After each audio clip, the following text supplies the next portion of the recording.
연방준비제도가 기준금리를 8회 연속으로 동결했습니다. 그러면서 9월 금리 인하 가능성도 내비쳤습니다.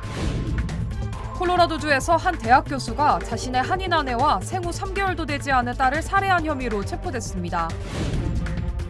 LA시가 노숙자해양지 철거 행정명령에 대한 반대 의사를 보이면서 일각에서 비판의 목소리가 커지고 있습니다.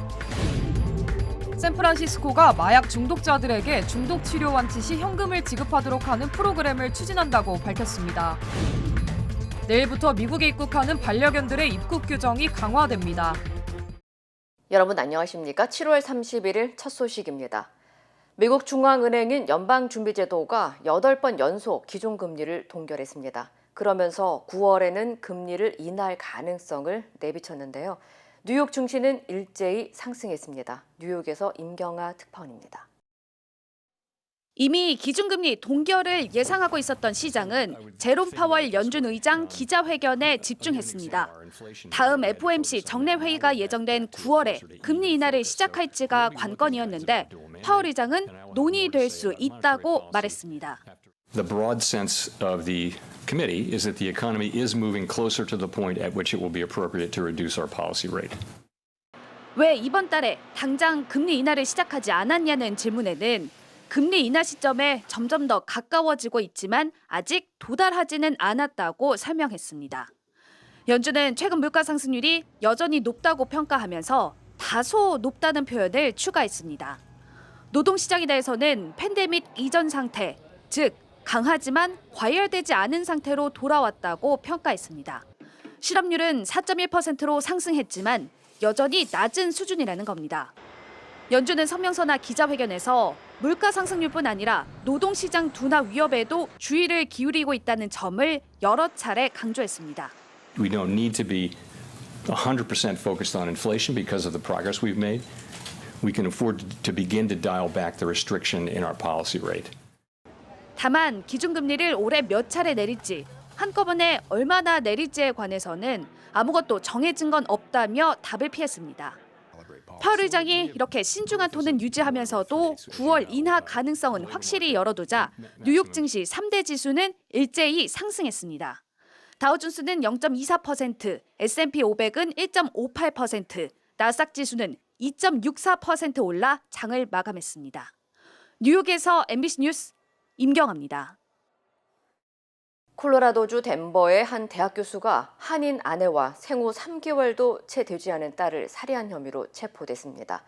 특히 숨진 한인 여성은 폭행으로 맞아 숨진 것으로 알려져 충격을 주고 있습니다. 여준호 기자의 보도입니다. 경찰에게 손이 묶인 채 체념한 듯 연행되는 남성. 덴버 지역 사립대인 레지스 대학의 교수 니콜라스 마이클 버스트가 1급 살인 혐의로 체포됐습니다. 한인 아내인 40대 여성 김서린 씨와 자신의 딸을 살해한 혐의입니다. 경찰은 어제 오전 7시쯤 마이클 버스트의 집에서 피를 흘리며 쓰러져 있는 김 씨와 3개월 된 딸이 숨져 있는 것을 발견하고 김 씨의 남편인 마이클 버스트를 용의자로 체포했습니다. 경찰에 처음 사건을 신고한 사람은 용의자 마이클 버스트였습니다. 경찰이 현장에 도착했을 당시 김 씨의 머리와 얼굴엔 둔기로 폭행을 맞은 듯한 심한 상처가 있었고 유아용 침대에 놓여있던 딸은 상처는 없었지만 이미 숨진 상태였습니다. 쓰러져 있던 김 씨는 발견 직후 병원으로 이송됐지만 끝내 깨어나지 못하고 숨졌습니다. 정확한 사인이 밝혀지지 않은 가운데 부검을 진행한 검시소 측은 김 씨의 몸에서 다수의 타박상과 찰과상 등이 발견됐다고 전했습니다.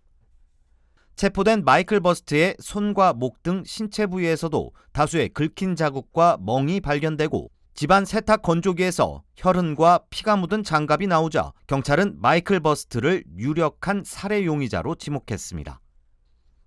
특히 숨진 김 씨와 마이클 버스트 부부는 3년 전 첫 번째 딸이 있었는데 생후 9일도 채 안 된 상태에서 두개골 골절로 숨진 사실이 드러나 이번 사건과의 연관성이 있는지도 수사 중입니다. 레지스 대학 영문학부 교수인 마이클 버스트는 잠을 자고 일어났더니 아내와 딸이 쓰러져 있었다며 현재 범행을 부인하고 있는 것으로 알려졌습니다. 정확한 범행 동기가 밝혀지지 않은 가운데 검찰은 이번 주 안에 용의자를 기소할 예정입니다. MBC 뉴스 여준호입니다.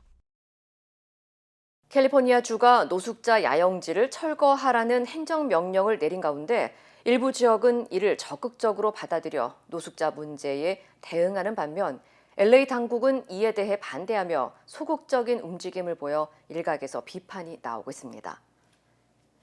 LA 카운티 감독관 위원회는 주 당국의 노숙 금지 행정명령에 따라 야영을 하다 체포된 노숙자들을 처벌하거나 구치소에 감금하지 않는다는 조례안을 만장일치로 승인했습니다. 위원회 측은 처벌보다는 점진적인 지원을 먼저 한다는 방침을 확인한 것으로 전해졌습니다.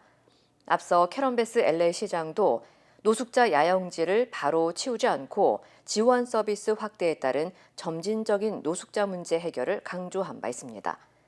반면 샌프란시스코의 경우 주 당국의 행정명령에 따라 노숙자 야영지의 적극적인 철거와 단속을 약속하고 과태료 부과 등 처벌 수위를 높일 계획으로 알려졌습니다.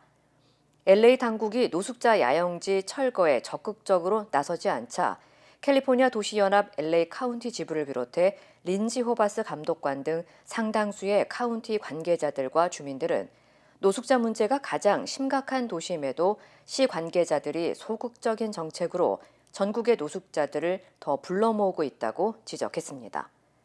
일부 관계자들은 주 당국의 명령은 강제성이 없는 만큼 각 도시마다 다른 정책을 집행할 수 있다면서 적극적으로 야영지 철거 정책을 펼친 도시에서 밀려난 노숙자들이 LA로 몰릴 수 있다고 우려했습니다.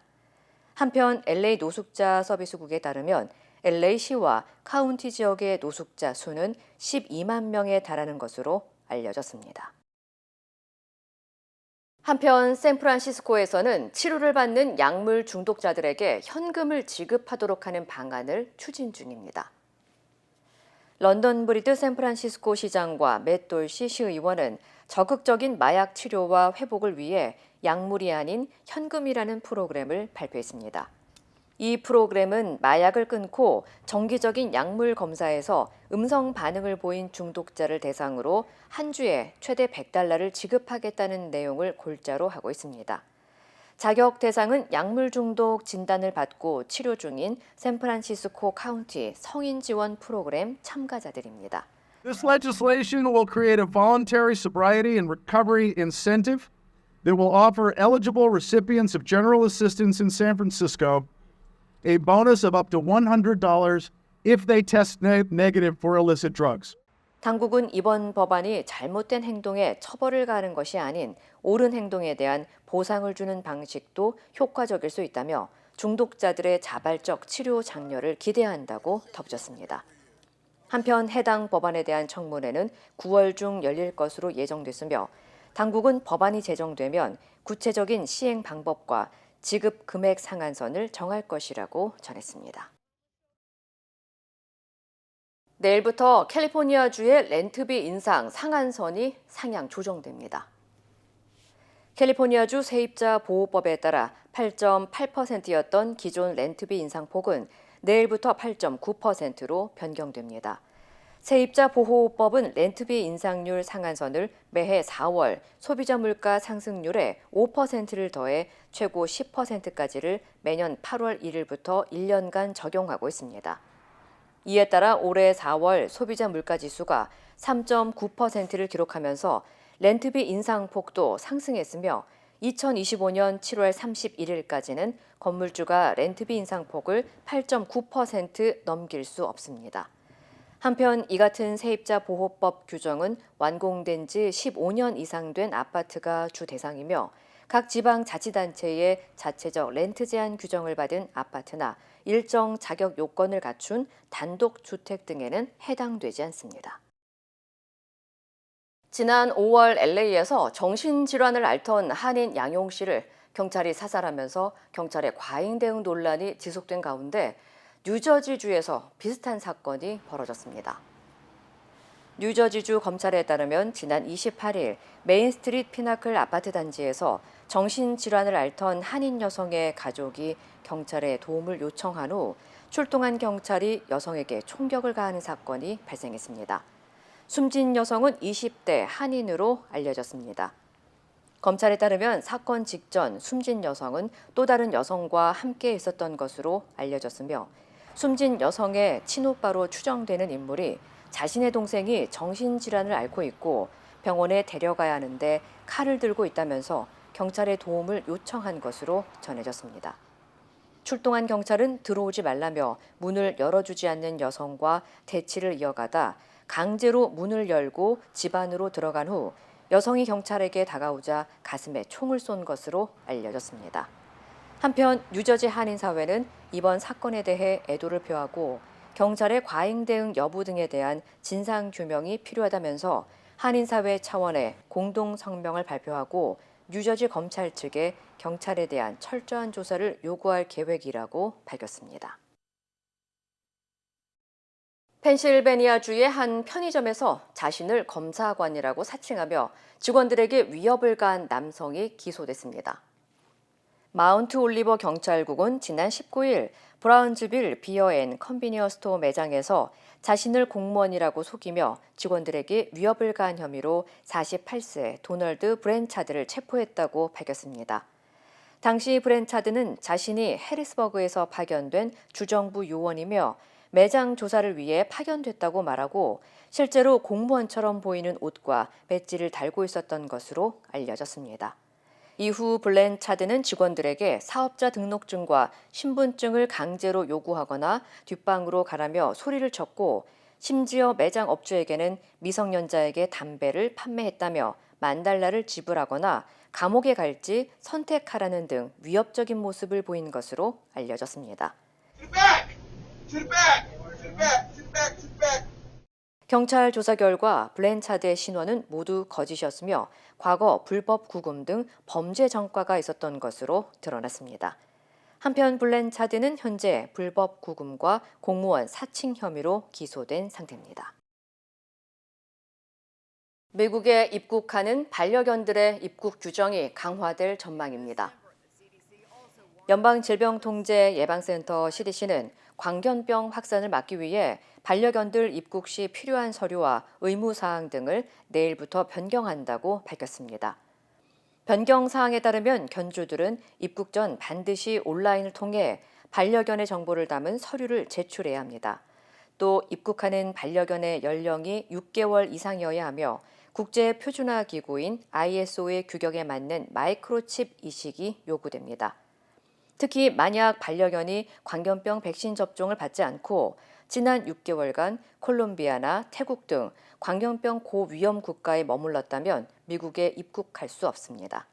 한편 당국은 변경된 규정을 따르지 않을 시 입국이 거부될 수 있다고 강조했습니다.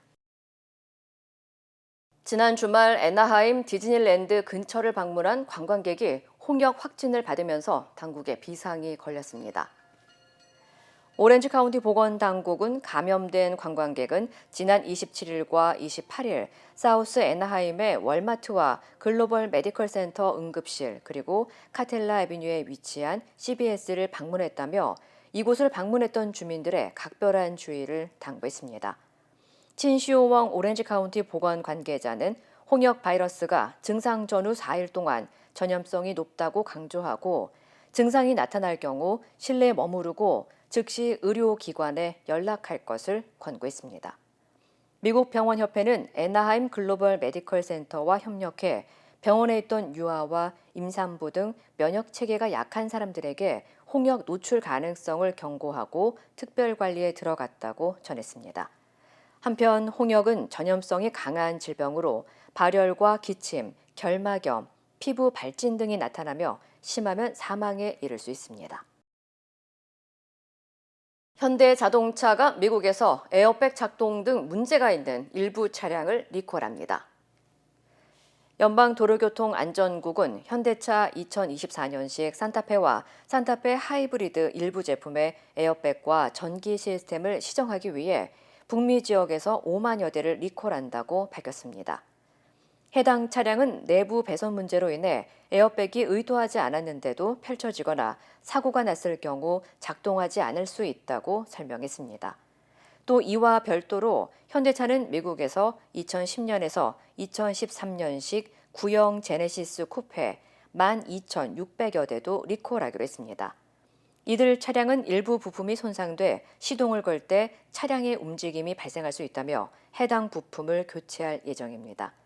한편 현대 측은 리콜과 관련된 문제로 인한 사고나 부상 사례는 아직 보고되지 않았다고 밝혔습니다.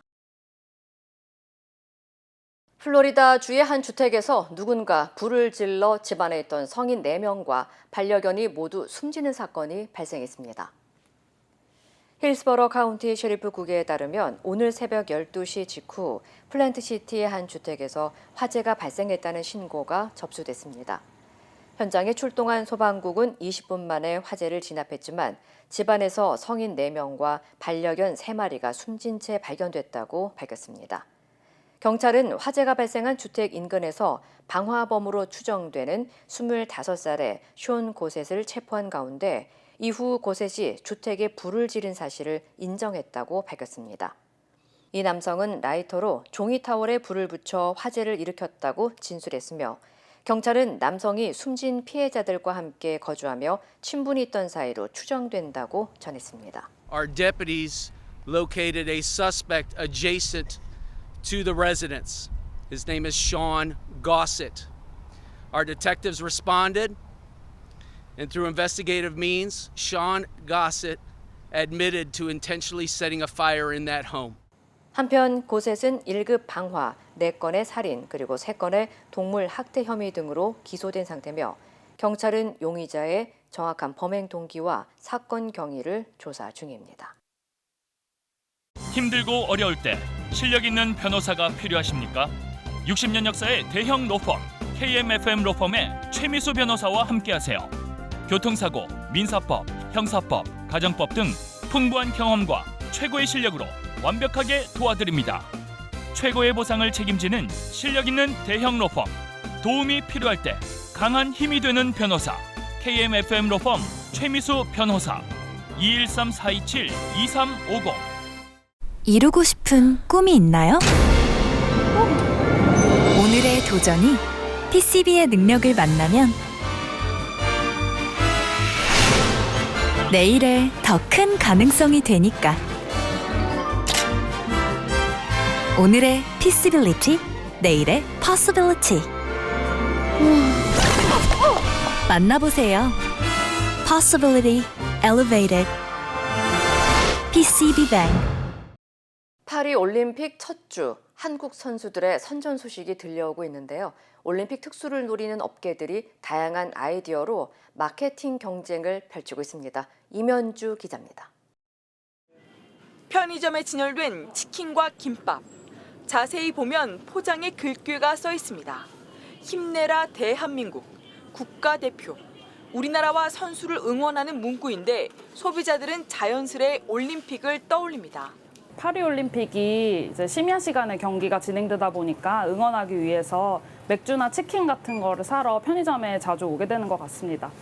하지만 제품에 올림픽이나 오륜기 등이 새겨져 있진 않습니다. 공식 후원사가 아니면 올림픽이나 오륜기를 쓸 수 없기 때문입니다. 그래서 믿으니깡, 1등 할깡 같이 업체마다 다양한 아이디어를 낸 제품을 내놓고 있습니다. 국가대표 선수가 들어간 포토카드 형태의 판매용 금을 제작하는가 하면 물건을 많이 산 고객에게 올림픽 기념 주화를 경품으로 주기도 합니다. 경기 시간대가 저녁과 심야 시간에 집중되어 있어 가족 단위의 응원이 집중될 것 같습니다. 이러한 수요에 맞춰서 전자업계도 경쟁에 뛰어들었습니다. 장소를 옮기며 경기를 관람할 수 있는 이동식 스크린을 할인 판매하는가 하면 최신 휴대전화를 올림픽 출전 선수에게 일괄 지급해 사진과 영상을 찍어 공유하도록 하기도 합니다. 올림픽이 열리는 파리 현지에서는 팝업 스토어를 열어 최근 해외에서도 인기인 이른바 K푸드를 알리고 있습니다. C'était super bon. Un peu épicé à mon goût, mais sinon c'était parfait. Très très bon. 편의점 업계에 따르면 올림픽 기간 매출은 전주 대비 2배 이상 늘었고 품목별로는 치킨과 닭꼬치, 간편식 같은 안주와 즉석조리 제품이 많이 팔렸습니다. MBC 뉴스 임현주입니다. 최근 한국에서는 갯바위 낚시객들이 바다에 빠져 목숨을 잃는 사고가 잇따르고 있습니다. 발길도 안 닿는 곳에서 홀로 낚시를 즐기다 큰 사고로 이어지고 있는데요. 최항지 기자입니다.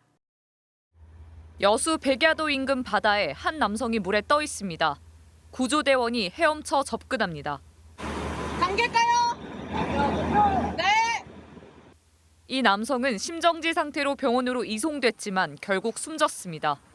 갯바위에서 혼자 낚시를 하다 파도에 휩쓸려 숨진 건데 사고 당시 구명조끼 같은 안전장구는 갖춰 입지 않은 것으로 확인됐습니다. 사망 사고가 난 지 일주일째, 사고가 발생한 곳을 다시 찾아가 봤습니다. 한 남성이 갯바위에서 구명조끼도 없이 낚시를 즐기고 있습니다. 주변을 돌아다녀 보니 가파른 돌 위에서 때로는 이끼가 잔뜩 낀 그늘진 곳에서 낚시를 하는 사람들이 많습니다. 갯바위가 미끄러워 안전사고가 발생할 수 있으니 구명조끼를 착용하여 주시기 바랍니다. 계도 방송이 이뤄지자 그제야 주섬주섬 구명조끼를 착용합니다. 이날 발견한 갯바위 낚시객들은 모두 구명조끼를 입지 않은 상태였습니다. 갯바위 낚시는 넘어지기도 쉽고 파도에 휩쓸릴 수도 있어 구명조끼를 착용하지 않으면 자칫 큰 사고로 이어질 수 있습니다. 실제 지난 5년간 전국 해안가에서 발생한 익사자 555명 중 91%인 508명은 구명조끼를 착용하지 않고 있었습니다. 해상에선 반드시 구명조끼를 착용해야 하며 미끄럼 방지를 위한 안전화 등 적절한 안전장비를 착용해야 합니다. 특히 낚시용품이나 어획물을 해상에 빠뜨렸을 경우 위험한 행동을 삼가하고 현행법상 갯바위 낚시객에게 구명조끼 착용을 의무화할 수 없어 자발적인 안전수칙 준수가 더욱 절실히 요구됩니다. MBC 뉴스 최왕지입니다. 강원도 설악산에서는 지난달 시작된 오색 케이블카 건설을 두고 환경훼손 논란이 이어지고 있습니다. 특히 희귀 생태계인 설악산 아고산대 훼손 우려가 크다는데요. 이준호 기자입니다. 설악산 등산로 가운데 가장 길이 험하기로 알려진 오색 탐방로. 10여 명의 사람이 세 걸음마다 한 번씩 절을 합니다. 설악산 케이블카 건설을 반대하기 위해서입니다. 채취하면서 계속 이걸 꼭 해야 되는 사업인가, 이 자연을 그대로 두면 안 되는가 이런 생각을 가장 많이 했고요. 케이블카 사업자인 양양군은 생태계 훼손을 최소화하겠다고 말합니다. 설악산 오색 케이블카는 1시간에 825명가량을 오색지구 입구부터 끝선까지 실어 나를 예정입니다. 탑승객의 이동을 통제하고 정상인 대청봉에는 갈 수 없게 생태계를 보호하겠다는 겁니다.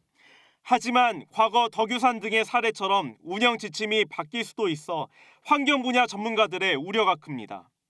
몇 년 지난다면 여기를 연결해달라. 중청이나 뭐는 또 대청이나 이쪽으로 연결해달라는 부분이 반드시 나올 거라고 생각이 듭니다. 연평균 기온이 5도 이하인 아고산대의 생태계 훼손 가능성도 제기됩니다. 설악산의 경우는 해발 고도 1000m 이상이 아고산대 지역인데 양양군은 이곳에 상부 정류장과 중간 기둥 등을 설치할 계획입니다. 내년에 이제 본 지주 사업하고 상부 정류장 사업이 진행될 것 같습니다. 대신 아고산대 식물을 최대한 많이 옮겨 심어 보존하겠다는 계획을 내놨습니다. 하지만 아고산대 식물은 산에 깊게 박힌 암석 주변에 뿌리를 내리는 경우가 많아 옮기는 것도 어렵고 생착률도 극히 낮다는 겁니다. 살아난다는 보장 자체가 없죠. 불가능하다라고 말씀드리는 게 정상입니다. 특히 10년에 10cm 정도만 겨우 자라는 분비나무와 사슬의나무의 복원 자체가 어려워 훼손이 불가피하다고 우려하고 있습니다. 케이블카가 설치되는 곳은 전 국토의 1.65%만 있는 공원자연 보존지구입니다. 시민사회단체는 케이블카 사업이 중단될 때까지 반대 시위와 집회를 계속 이어나갈 예정입니다. MBC 뉴스 이준호입니다. 젤렌스키 우크라이나 대통령이 전쟁 종식 대가로 영토 일부를 포기할 가능성을 묻는 질문에 절대 그럴 일이 없다면서 정부는 그럴 권리가 없고 국민이 원해야만 가능한 일이라고 말했습니다. 관련 소식 전해드립니다. 현지 시간 31일 공개된 프랑스 매체와의 인터뷰에서 이같이 말한 건데요. 앞서 젤렌스키 대통령은 지난 15일 기자회견을 열어 오는 11월 제2차 우크라이나 평화회의를 추진한다며 러시아 대표단도 초청하겠다는 뜻을 밝혔고요. 최근 중국을 방문한 우크라이나 외무장관을 통해 러시아와 직접 협상에 나설 수 있다는 의사도 내비친 바 있습니다. 호수 바닥이 메말라 거북이 등처럼 쩍쩍 갈라져 있는데요. 최악의 가뭄이 덮친 이탈리아 남부 시칠리아 섬의 타나코 호수 모습입니다. 시칠리아는 최근 수개월 동안 연평균 이하의 강우량을 기록하고 있는데요. 가뭄이 이어지며 저수지가 고갈돼 농업과 축산업이 큰 피해를 보고 있고요. 시칠리아 밀 수확량은 50% 이상 감소할 것으로 예상되고 있습니다. 지난 5월부터 가뭄 비상사태를 선포한 시칠리아 당국이 관광산업 위축을 막기 위해 호텔 등지에 물 공급을 이어가는 걸 두고 논란도 커지고 있는데요. 시칠리아 지역 매체는 당국이 관광업을 지원하기 위해 농민을 희생하고 있다고 비판하기도 했습니다. 이 시각 세계였습니다. 인터넷과 SNS에서 화제가 된 소식들 알아보는 투데이 와글와글입니다. 도로 한가운데 차를 세운 여성이 아이를 부둥켜 안고 어쩔 줄 몰라 하는 모습이 포착됐습니다. 엄마와 아이에게 도대체 무슨 일이 생겼던 건지 함께 보시죠. 하얀색 승용차가 교차로를 지나다 갑자기 멈춰서는데요. 여성 운전자가 차에서 내려 뒷좌석으로 황급히 뛰어가더니 어린아이를 들어 품에 안습니다. 축 늘어진 아기 등을 계속 두드리는 걸 보니 위급한 상황으로 보이는데요. 때마침 인근을 순찰하던 경찰, 여성의 도움 요청을 받고 이들을 병원으로 긴급 이송합니다. 지난달 15일 서울의 한 도로에서 벌어진 일인데요. 생후 300일 된 아기가 급성 알레르기로 숨을 잘 쉬지 못하는 긴박한 상황이었고요. 경찰 도움으로 응급실에 도착해 적절한 치료를 받을 수 있었습니다. 여성은 며칠 후 경찰서 인터넷 홈페이지에 감사의 글을 남겼는데요. 낯선 동네에서 어려움을 겪던 초보 엄마가 큰 도움을 받았다고 적었습니다.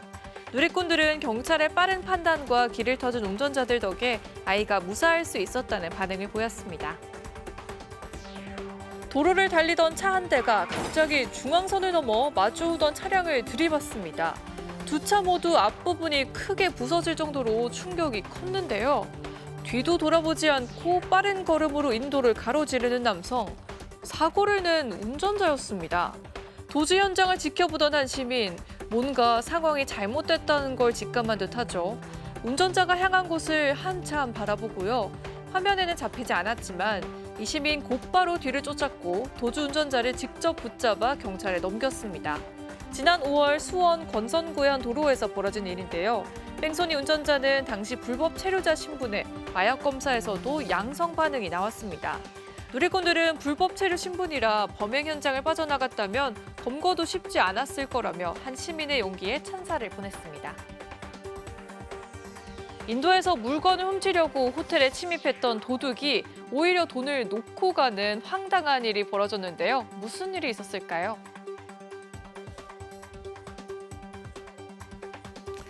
모자와 복면을 쓴 남성이 호텔 주방에 들어와 물건 이것저것을 뒤집니다. 사실 이 남성 물건 훔치려 온 도둑이었는데요. 돈 될 만한 게 있는지 한참을 찾아보다가 갑자기 방범 카메라를 쳐다보면서 아무것도 없다는 듯 손짓을 하고요. 미련이 남은 걸까요? 주방을 더 둘러보더니 체념한 듯 냉장고에서 물병을 꺼낸 후 테이블에 돈까지 놓고 사라지는데요. 남성이 두고 간 돈은 20루피, 우리 돈 약 330원이었습니다. 이 물값을 내고 간 것으로 보입니다. 지난달 돈을 훔치려 들어왔다가 오히려 돈을 놓고 간 희한한 인도 도둑의 모습은 방범 CCTV에 고스란히 담겼고요. 호텔 측은 일주일이 지나서야 도둑이 들었다는 사실을 알고 경찰에 신고했습니다. 누리꾼들은 특이하지만 심성은 착한 도둑이다. 물값은 내고 간 걸 보니 도둑치고는 양심이 있는 것 같다는 반응을 보였습니다. 올림픽 열기가 뜨거운 프랑스 파리에 이색 관광 명물이 등장했습니다. 장난감 블록으로 꾸며진 레고보트가 센강에서 운행을 시작한 건데요. 알록달록한 블록으로 장식된 지붕과 원색의 블록 모형으로 꾸며진 보트 내부가 정말 앙증맞습니다. 에펠탑과 노트르담 대성당, 루브르 박물관 등 파리의 주요 관광 명소를 오가고요. 관광 코스를 한 번 도는데 1시간 45분 정도 걸린다고 합니다. 올림픽을 기념해 지난달 31일부터 운행을 시작한 이 보트는 오는 9월 16일까지 관광객을 태우고 센강을 달릴 예정인데요. 요금은 성인 한 명당 23유로 약 34,000원 수준이라고 하네요. 지금까지 투데이 와글와글이었습니다.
이상으로 7월 31일 수요일 뉴스를 마칩니다. 시청해주신 여러분 고맙습니다.